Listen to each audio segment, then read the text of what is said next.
Dimana kalau menurut kitab suci, berarti ini kisah nyata dong, ya kan? Kisah nyata dong. Ada monster batu. Monster, literally monster batu, Pak. Ini kan kami gak jelas.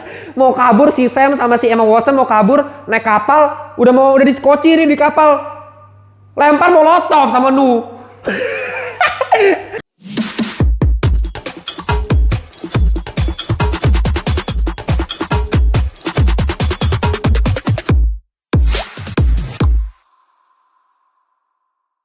Peringatan, ini video full kontroversi ya.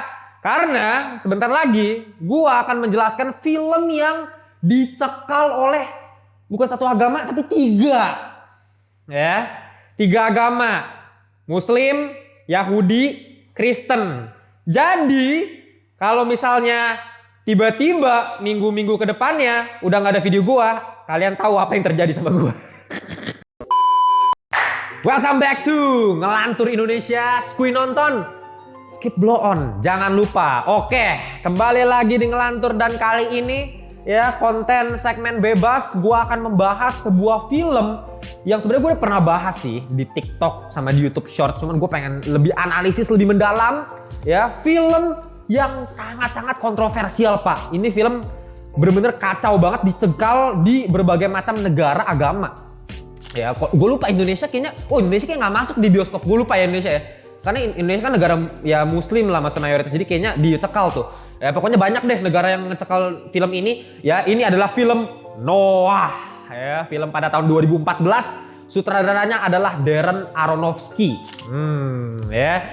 Oke, ini bisa gue bilang film yang sebenarnya bagus cuy. Secara sinema ya. Secara sinema bagus. Tapi memang ini filmnya bener-bener 180 derajat beda banget sama kitab suci. Ya. Jadi gue minta dengan sangat gue mohon, I'm begging you ya, nonton video ini dari awal sampai habis. Ya, biar kalian gak salah kaprah.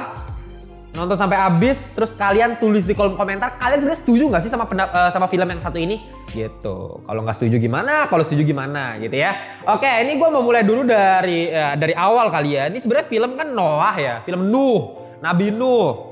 Ya di Al-Quran, di Alkitab, di kitab Tauratnya orang Yahudi, semuanya ada. Nabi Nuh yang kapal ya kan, dia menyelamatkan, disuruh Tuhan ya bawa binatang-binatangnya, keluarganya ya lewatin banjir yang memang tujuannya untuk menghapuskan seluruh umat manusia. Nah itu kan ya premis cerita utamanya udah bener, sama nih filmnya bener ya dong. Iya udah sama nih, udah sama. Tapi kita mulai dari awal, kita breakdown ya. Dari yang pertama tuh dari creation. Jadi film ini dibuka dengan creation. Ya, jadi Tuhan di sini disebutnya creators ya, creators. Menciptakan dari awal peristiwa penciptaan. Ya, terjadilah ini. Kan ini benar-benar berarti kan karena ini film Noah ngambilnya sebenarnya lebih dari Alkitab sih. Ya, lebih di Alkitab sih. Nih, gue takut ya, sumpah literally ya. Pokoknya kalian di kolom komentar kalau gue ada salah ya, misalnya salah kutip, salah apa, tulis aja karena gue manusia ya, gue bisa salah. Ya, jadi kalian betul aja kalau gue salah. Penciptaan sesuai agama gue, kalau gue Kristen, jadi gue bahas mengenai penciptaan dari Kristen itu. Nah ini aja udah aneh nih. Dari awal pakai proses evolusi, Pak. Seperti yang kalian tahu, Kristen itu tidak mempercayai teori evolusi. Karena Tuhan itu kan berfirman gitu loh, maksudnya jadilah terang gitu kan. Itu kan begitu di Alkitab. Tapi di sini evolusi dari yang sel gitu kan, bener-bener kayak ini pakai natural selection atau apalah ya kan, yang dari sel terus habis itu berubah dari salamander apa naik ke atas ya kan jadi kadal, dari ikan kan jadi kadal terus jadi dinosaurus, habis itu jadi baru mamalia gitu loh. Jadi ada evolusinya di sini dikasih lihat. Tapi yang gue suka secara pembuatan filmnya keren banget gila. Sinematografi itu pakai frame rate FPS rendah ya. Jadi tek gitu kan, keren banget, bener-bener keren. Tumbuhannya juga diperlihatkan tumbuh, airnya semuanya keren. Terus habis itu sampai tiba di penciptaan manusia pertama digambarkan, iya ada ini kan pohon pengetahuan yang baik dan yang jahat ya kan. Terus habis itu ada si Adam dan Hawa digambarkan dengan terang gitu kan, glowing. Nah habis itu ya biasa mereka ngambil itu apelnya bukan apel, tapi di situ kan ya salah gambarnya apel. Nah, habis itu baru kita mulai langsung di skip langsung kan ke ada Kain dan Habel. Ya, pembunuhan manusia pertama di muka bumi ini. Kain membunuh Habel, boom, gila ya. Habis itu diperlihatkan dari pembunuhan itu, jadi manusia membunuh terus tuh sampai sekarang. Ya, diperlihatkan dengan siluet Black itu keren banget, suka banget sinematografinya gila ya, sampai dengan siluet manusia yang berubah-ubah dari kostum dari zaman dahulu kala sampai zaman sekarang, perang dunia 1, perang dunia semua dikasih lihat. Itu keren banget sih. Ya, jadi sebenarnya filmnya bagus. Cuman ya itu, pertama aja udah evolusi kan ya. Nah, kita lanjut lagi. Kalau kita ngomongin penulisan plot cerita dari film ini, rapi dari awal. Sinuh ya. Sinuh pas di awal itu diperlihatkan. Ini kalau dalam film ya, itu namanya tekniknya planning. Apa tuh bang planning? Planning adalah, jadi ketika lu mau kasih something di ending, lu kasih planning dulu di awal, tease-nya dulu. Contoh, di film Noah ini, di awal lu bakal lihat ada binatang, kayak anjing tapi bersisik gitu. Ya bagus sih, justru bagus. Daripada anjing beneran kan kayak lebih gak make sense, itu zaman dulu, zaman purba kan. Jadi dulu kan pasti banyak dong binatang-binatang yang sekarang udah nggak ada kan. Jadi make sense itu anjing bersisik. Nah pokoknya lagi dikejar-kejar manusia. Diceritakan tuh keturunannya si Kain. Kain yang dulu tuh udah membunuh Habel ya kan. Habis itu dikutuk gitu. Pokoknya dia membangun peradaban. Katanya ditolong malaikat. Itu aja udah aneh tuh. Membangun peradaban ditolong malaikat kayak what the hell man. Ya diceritain tuh. Nah, terus habis itu ya keturunan-keturunannya jahat semua. Nah ini katanya mau bunuhin binatang ini terus ditolongin sama Sinuh. Ya itu kan udah kayak planning tuh buat terakhir di mana Sinuh itu nyelamatin kayak semua binatang dibawa semua sama dia pakai kapal. Nah, itu bagus planning, rapi. Awal production design keren, CGI visual effect. Tanahnya benar-benar kosong kan, benar-benar zaman dulu kan, masih itu lah, masih nggak ada apa-apa lagi lah. Dan yang patut gua apresiasi itu adalah karakter utama Sinuh ini, ya, itu si Russell Crowe. Siapa yang nggak tahu Russell Crowe, Pak? Ya, ini aktor legend, gue paling suka dia pas di Gladiator. Karakter utama Gladiator kan dia tuh, keren banget suaranya. Gue suka karena dia narator dari film ini kan dia awalnya kan yang awalnya creation itu dia ngomongin cerita ke keluarganya. Suaranya kayak serak-serak bahasa gimana gitu. Enak, dengerin enak. Ya, dia juga sempat jadi bapaknya Superman di Man of Steel ya kan. Ya biasa orang-orang yang berwibawa itu dia.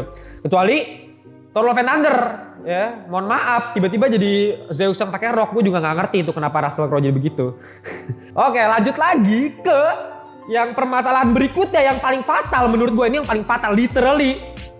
Ini adalah hal yang paling bikin gue mind blowing pas nonton film ini. Lu bayangin, lu lagi menonton sebuah film kitab suci, ya, dimana kalau menurut kitab suci, berarti ini kisah nyata dong, ya kan, kisah nyata dong. Ada monster batu. Literally monster batu, Pak. Monster batu namanya The Watcher. Jadi siapa bang monster batu ini bang? Ya, bukan maling kundang. Bukan. Monster batu ini adalah malaikat.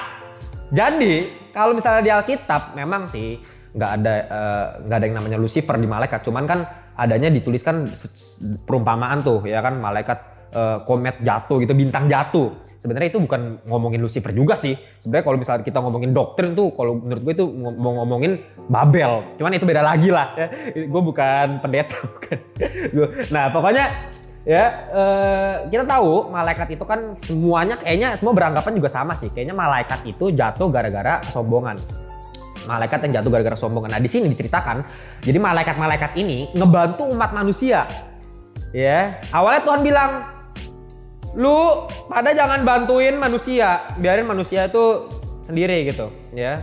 Tapi nggak menurut, malaikat malah bantuin, dihukum, dijatuhin, dihempas ke bumi, pom, sampai malaikat yang terang gitu kan, glowing kan, ke bumi terus kayak dilumutin tanah gitu kan, seret, jadinya batu. Jadi monster batu, logis. Logikanya bagus. Logikanya bagus. Keren sih. Gue liatnya, wah apaan nih kok. Gue kaget sih. Gue literally pas gue lagi nonton masih bocil ya. Gue 2014 tuh ya. Gue lagi nonton, gue sih bagus ya. Kayak gue kaget tapi shock gue. Lah ini kok tiba-tiba ada monster apaan nih gue. Ya itu baru mulai tuh The Watcher. Ketemu sama Nuh ya. Awalnya dia udah mulai malas nih. Dia gak mau bantuin si Nuh. Kenapa? Karena katanya ya manusia yang dibantuin malah nyerang balik. Jadi dia tuh diserang sama manusia. The Watcher itu diburu sama manusia. Nah salah satu yang bisa ngejaganya itu ada defendernya. Ada warriornya, keren nggak? Namanya juga film ya. Ada warriornya, kesatrianya yang ngejagain ini dari manusia-manusia ya, literally sih keturunan Kain ya yang ngebunuhin Watcher itu. Ya, diselamatin sama keturunannya si Seth. Jadi kalau kalian tahu kan apa namanya? Kain, Habel. Nah, kan Habel dibunuh sama Kain. Kan si Adam punya anak lagi, Seth. Nah, si Seth ini keturunannya yang dipakai tuh kan sama The Creators ya. Nah, keturunan yang baik ini lu juga termasuk keturunannya si Seth. Nah, nenek moyang lagi ya.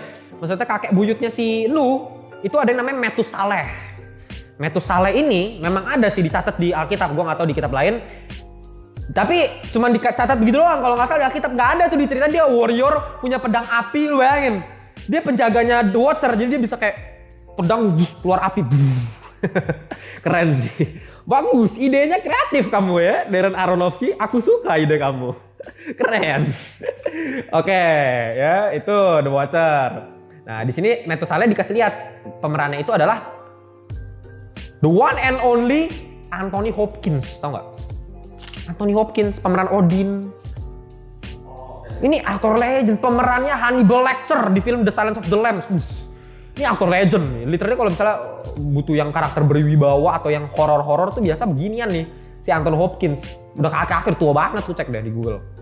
Nah ini nih si Metusaleh. Nah nggak jelas juga diceritain kan dia masih hidup. Oke, make sense karena umur kan zaman dulu kan kayak 800-an gitu kan, 900-an. Orang zaman dulu diceritakan juga sih. Si Nuh ini ketemu sama Metusaleh ya kan. Nanyain awalnya tuh. Dia dapat mimpi, dapat visi.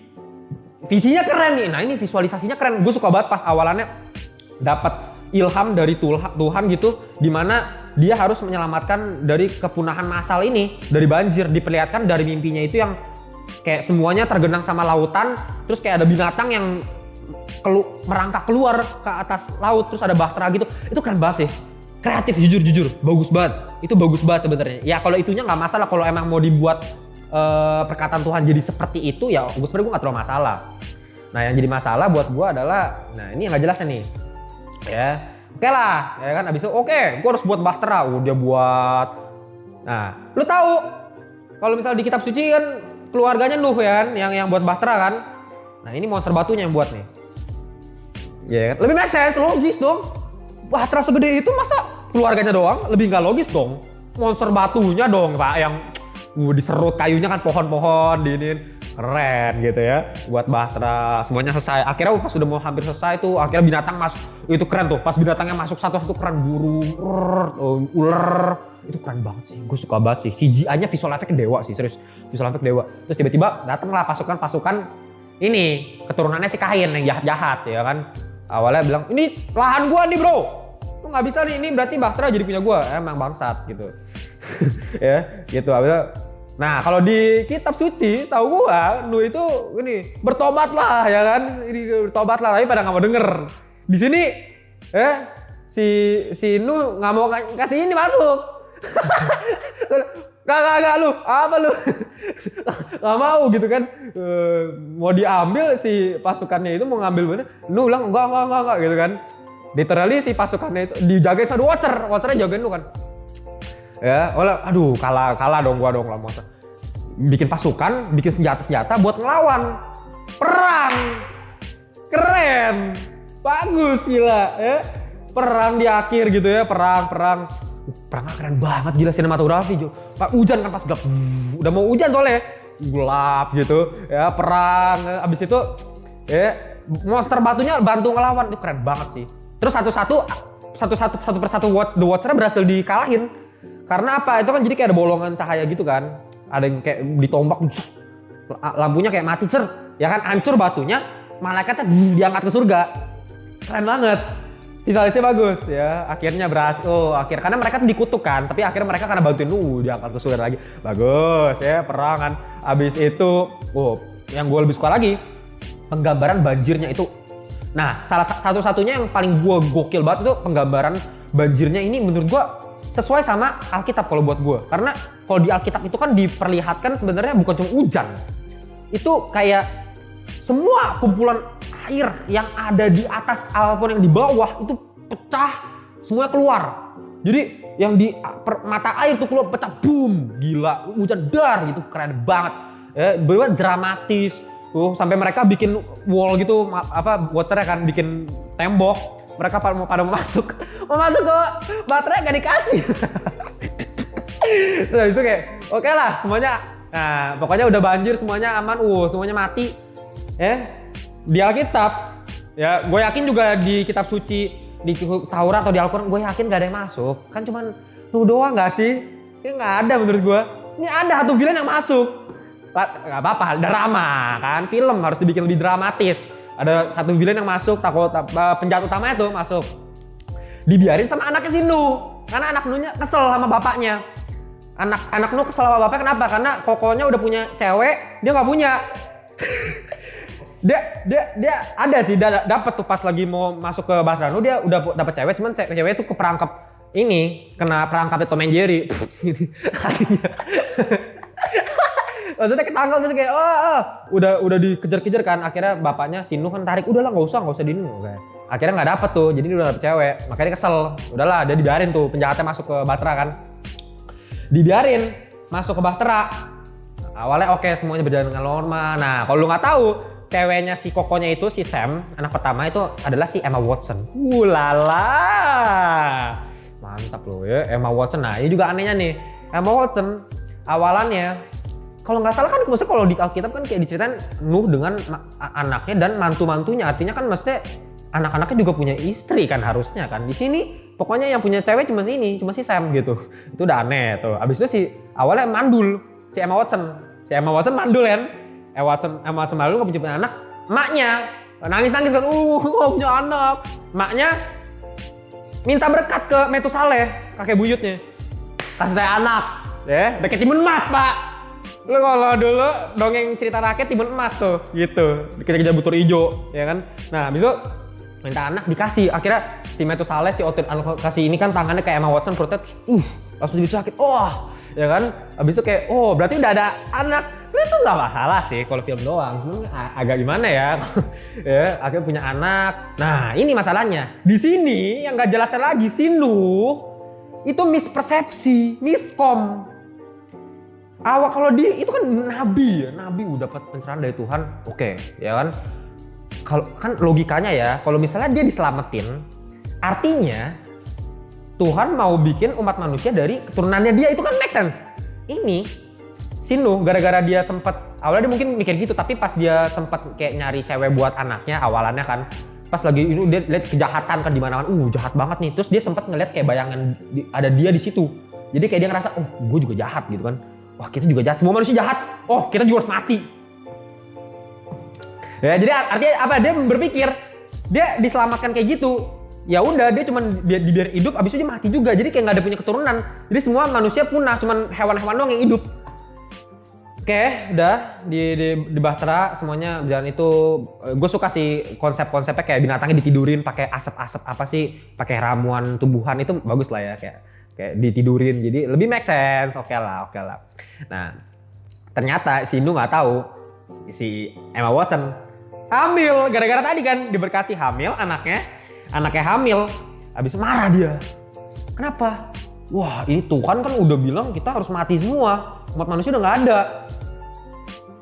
Lu kalau anak lu cowok gue biarin lu, better anak lu cowok nanti bakal jadi orang terakhir yang hidup di bumi ini. Tapi kalau anak lu cewek dibunuh sama dia, mau dibunuh. Gila gak?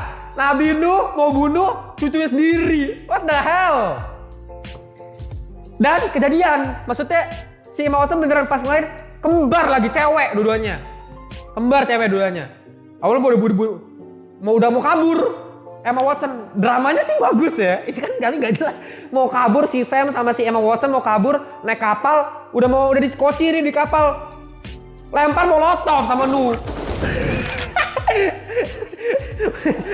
Kebakar gitu kapalnya. Nangis Emma Watson. Gila. Tapi dramanya sih kayak gue pas pertama kali nonton, dark banget nih film, Mbak. Ini perasaan Alkitab gue nggak begini. Jadi dark banget. Sampai di akhir kabur tuh, dia sampai kabur ke atas kapal si Emma Watson. Di akhir udah mau bawa pisau. Gila. Tiba-tiba kok si Russell Crowe kok tiba-tiba jadi kayak ini. Tiba-tiba jadi kayak siapa? jadi Freddy Krueger mau bunuh mau bunuh anaknya. Udah gini. Terus emosi udah nangis. Ya. Pas mau dibunuh tiba-tiba nggak jadi. Gara-gara lihat anaknya lucu banget gitu kan. Nggak jadi. Tolol. Terus dia bilang, dia berlutut gitu kan. Tuhan ampunilah ya kan, gara-gara dia nih, padahal dia yang salah, tolol. Tolol itu, ya aneh. Terus habis itu udah semua mendarat di gunung, aman semuanya. Oke lah, sebenarnya ya udah sih sampai di situ semuanya berjalan dengan normal. Awalnya, habis itu Shinlu diceritakan kayak dia mabok-mabok. Kalau dia Alkitab emang ada sih dia mabok-mabok anggur kan. Tapi di sini dia mabok-mabok anggur gara-gara itu dia masih merasa bersalah sama Tuhan gara-gara dia nggak bunuh anaknya, tolol gitu kayak. Dia mabuk anggur kayak udah kalau nggak salah berapa lama gitu, abis itu akhirnya dia gara-gara cuman si Emma Watson nyamperin, kita semua tuh manusia berdosa jadi udahlah ya, tiba-tiba tersadar, abis itu dia balik lagi ke keluarganya. Itu agak aneh sih, cuma apa yang bisa kita tangkap dari film ini nggak ada. Filmnya bagus justru, jujur aja ya. Filmnya itu secara sinema bagus banget guys. Visual, CGI, actingnya, anaknya itu Methuselah Antonov, orang aktor aktrisnya kan bagus-bagus soalnya kan. Penggambarannya, visionernya si Darren Aronofsky kan emang dia sudah jago, dia The Whale, aktor menang Oscar, ya yang kegendutan.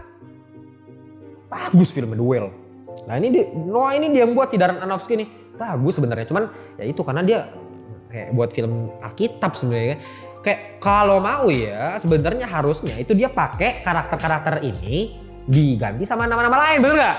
Jangan judulnya ada Noah ya kan, habis cerita sama percis prequel juga sama. Kalau mau kayak dibikin kayak apa ya, kayak Narnia. Kalau kalian nggak tahu, Narnia itu sebenarnya film Kristen ya. Penggambarannya apa, si Aslan singanya itu udah kayak kalau buat Kristen itu Tuhan Yesus gitu anggapannya kan, dia mati kan, hidup lagi kan, gitu loh, itu penggambarannya. Maksudnya kan itu kan kayak orang mungkin nggak bakal mikir kan, orang mau siapa, bagus aja filmnya, orang nggak mikir film Kristen. Ini jelas-jelas film gitu, namanya semua sama. Terus si Aronofsky pasti tanya, kenapa lo bikin ini cuma terinspirasi, puntun tau gak lo, pembuat ML, plagiat, semuanya dibikin plagiat, bilangnya terinspirasi. Ya udahlah ya, jadi gue nggak ada yang bisa gue ambil lagi dari film ini. Ini film bagus tapi filmnya sesat ya, terutama buat tiga agama ini. Jadi kalau kalian punya pendapat lain mengenai film ini, boleh kalian tulis di kolom komentar. Kalian setuju, kalian enggak, semuanya ya tulis pendapat kalian di kolom komentar ya. Oke, gitu ya dari gue. Ya ini sebenarnya film bagus ya, rating nggak usah lah ya, ini gue cuma pengen bahas kontroversinya aja. Oke, seperti biasa ini gue lagi ada di Untold Studio ya di Untold Studio. Ini bener-bener keren banget. Ini gue berada di salah satu studio yang namanya Arctic. Ya, ini adalah studio limbo, jadi ada cekungan, jadi nggak ada sudut ya, sudutnya cuma satu di sini tapi sisanya tuh lengkung semua, jadi bener-bener kesannya kayak profesional banget, lightingnya juga mantulnya enak banget dari atas ya. Ini juga kalian bisa kayak begini-beginian tuh, kalian bisa banyak warnanya, bisa kalian pilih. Jadi kalian coba cek aja di Instagramnya Untold Studio, linknya udah gua taruh di bawah kalau kalian pengen punya studio kayak gini buat fotografi atau videografi. Gitu aja ya guys ya. Jangan lupa juga subscribe Ngelantur Indonesia, follow kita di Instagram, di TikTok, dan kita jumpa di video-video berikutnya. Jangan ya pokoknya kalau kalian lihat udah nggak ada, loh ini kok Ngelantur kok udah nggak update selama sebulan, kalian tahu lah apa yang terjadi ya. Bye semuanya.